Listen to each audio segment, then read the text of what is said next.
শুভ সকাল, জয় ভগবান, সবাইকে প্রণাম। আমি আজকে আরেকটা ভগবান উবাচ, ভগবানের আরেকটা বাণী আপনাদের কাছে পড়ে যাব। পরমেশ্বরের উপর অটল বিশ্বাস। বলছে যখন চারিদিকে সব রাস্তা বন্ধ হয়ে যায়, কেউ পাশে থাকে না, তখন মনে রেখো আমি তোমার সাথে আছি। অর্জুনের মতো নিজের সারথি স্বয়ং কৃষ্ণকে বানাও, সব বাধা দূর হয়ে যাবে। মানুষ তোমাকে ছেড়ে চলে যেতে পারে, কিন্তু ঈশ্বর কখনো তোমাকে ছেড়ে যান না, তাই না? শুধু কঠিন সময়ে তোমার ধৈর্যের পরীক্ষা তিনি করেন। তুমি একা নও, তোমার পেছনের শক্তি স্বয়ং শ্রীকৃষ্ণ।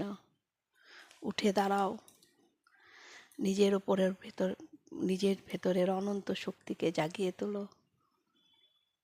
ভগবান বলেন একটা কথা সুন্দর, मैं हूं ना। শ্রীকৃষ্ণ বলছেন আমি আছি তোমার সাথে, ভগবানও বলছেন मैं हूं ना। জয় ভগবান, সবাইকে প্রণাম। জয় শ্রীকৃষ্ণ। রাধে রাধে।